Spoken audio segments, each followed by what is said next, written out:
Hi, Carl here for ProAVTV, and we thought we'd make another video on the GH5 autofocus because we've just released our main video, which was an announcement of the autofocus firmware 2.3 for the GH5, GH5s and G9, and we did a little bit of a test to go in depth with it and to see whether it has improved the video autofocus.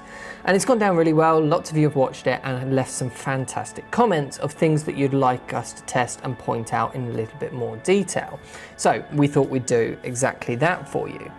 So let's take a look at some tests. We redid the first ones that we showed you. So this first test is just with both cameras set to 180 degrees.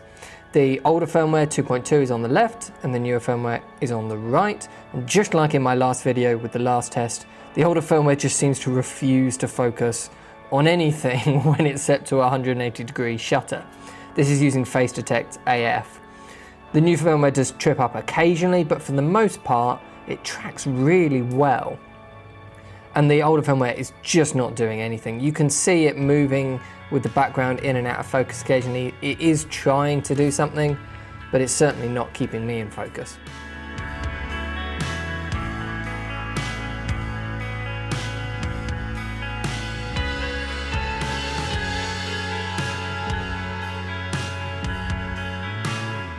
Okay, so here's something we didn't do in the original video, which was to do the same studio setup, but swapping over to shutter speed mode.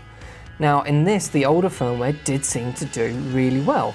The older firmware definitely seemed to like being set to shutter speed rather than shutter angle. I'm not sure why that made so much difference to the autofocus performance, but it really did. You can see here the new firmware is doing ever so slightly better, but the old firmware is keeping up.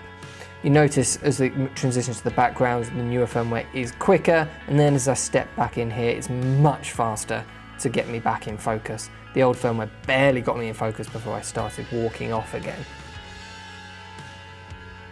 So with the older firmware, definitely choose shutter speed versus shutter angle.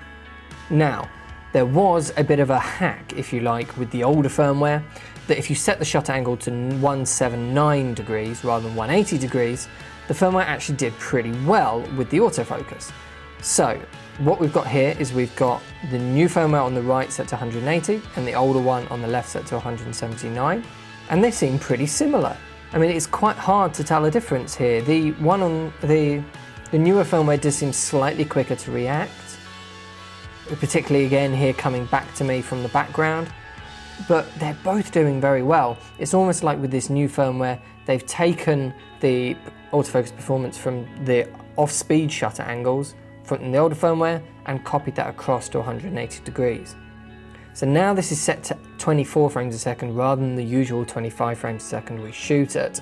The reason we did this is because some people online have been talking about 24 frames a second and saying that the older hack of 179 degrees didn't work. Now, the newer firmware lost me there, which was a bit odd. It hasn't done that before in any of the other tests. But you can see both are doing pretty well here, including the older one. So people don't seem to be right online when they said the older one wouldn't work. And again, as I step in from the background and it focuses from the background to me, the newer one is consistently faster.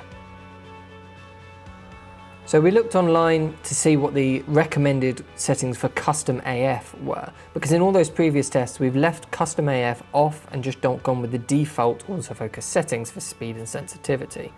A lot of people online were recommending to whack the speed up to 5 and the sensitivity down to 3. Now this seems to make a subtle improvement on the older firmware, but on the newer one it doesn't seem to be performing as well as it did on default settings with this. I think after doing these tests, I'd recommend with the new firmware leaving it set to default, especially if you're going to be doing face tracking shots like this, because just the straight out of the box default settings did seem to perform a lot better than these custom ones.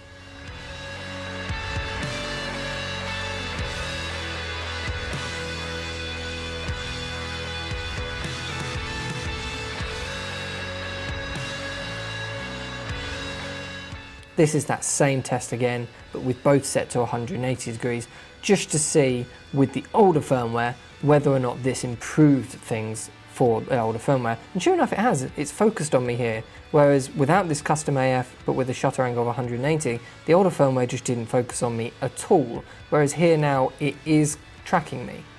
It's still not doing quite as good a job as the newer firmware, but it is working. So if you're on that older firmware, I do recommend using these custom AF settings and dialing up to 5 and down to 3 for sensitivity. But with the newer firmware, this just doesn't seem to be as good performance as leaving it as the default. So we had several people in the comments ask about using it with a Metabones adapter and Canon lenses. So this is the Metabones Speed Booster and the Canon 24-105 f4 lens, and you can see it's just not focusing on me at all. It is moving the focus a little bit, but it's certainly not moving it towards me. It does catch me a little bit just here before I move out of frame, and then it goes nuts a little bit, and then it does catch me again as I walk back in shot. I held here just a little bit longer than I did on some of the previous ones. It snaps to me, so this isn't a smooth transition at all, and then as I walk away it doesn't do anything. I don't think anyone is going to be using autofocus for video with a Metabones adapter and the GH5. Okay, so if you guys want us to do any more tests on the GH5 or any other cameras for that matter, let us know in the comment section down below. What do you think of the performance? What modes would you recommend people use their GH5s in, particularly if they want to use autofocus? Let me know in the comment section. Thanks for watching, and I'll see you in the next one.